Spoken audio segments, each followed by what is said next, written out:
prediction of the death of Haram bint Milhan.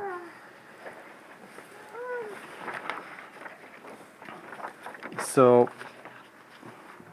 she is, by the way, you have to know her name. You have to remember she was very famous in that time, Medina, Haram. And she was the first Ansari, first Medina woman who accepted Islam. Okay, and he was very famous in the sense she held very high position among women. Everybody knew her, and she was known for all good qualities. Her piety, her God-fearing nature, and also very wise and kind and very generous person. So she was also a sister of Sulaim as well. Sulaim we covered many times till now, right? All those miracles that happened with the food and all those things. She was a sister. Rasulullah ﷺ was very much attached with this family, and especially her husband's name was Ubadah ibn Samit, and Rasulullah ﷺ felt a lot of pity for her because if you remember in the Bir of Mauna how Muslims became shaheed, 2 of her brothers got shaheed in that one. So Rasulullah ﷺ would often visit her, and one time what happened, he would sometimes eat there, and he would sometimes sleep in the house of Ubadah and Haram. So one time when he was sleeping, he woke up and he was smiling. So Haram radiallahu anha, she asked, Ya Rasulullah, what makes you smile? So Rasulullah ﷺ said, I saw a dream, and that's why I smiled. I saw some of my followers who they were presented to me, and they were fighting in the cause of Allah.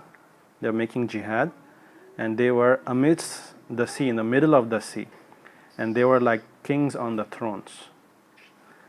So that what caused me to smile. So Haram radiallahu anha, she was so smart, she immediately said, Ya Rasulullah, make dua to me that I am amongst them. She's a woman, and she's basically saying, I want shahada and I want to be part of those group of fighters. So Rasulullah ﷺ made dua for her. Ya Allah, make her among those people.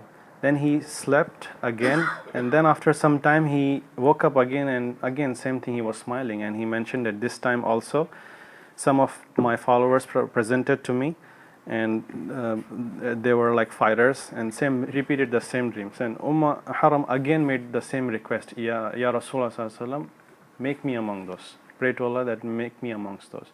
Rasulullah ﷺ said that, no, you are from the first batch that I made. You are confirmed. The dua is accepted. You are from the first batch, the first dua.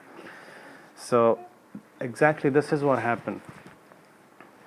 In 27th Hijri year, when it was the time of Uthman radiallahu anhu's Khilafah, Muslims never went outside of traveling in the sea. It was the first time. And Muawiyah radiallahu anhu, he was the military commander at that time. He was given the permission to go to this island of Cyprus and conquer the lands and fight for the sake of Islam. So she was in that ship. And she had a mule as well that she carried. And what happened was that when they reached there, that mule somehow got frightened by something, and it started to move very violently. Because of that, Haram fell from there, and she received a very serious injury on her neck that caused her death, and she became shaheed. So now she is like it's not a regular death, because when you are going in the path of Allah, in the path of jihad, you are considered like a fighter, even though you might be a nurse or whatever.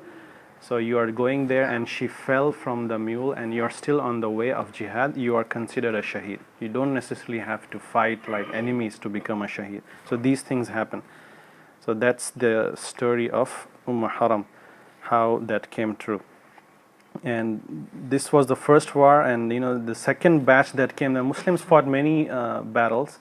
Second batch also happened, how it was fought in the middle of the sea and so on. The ships were sent. So that dream also came true.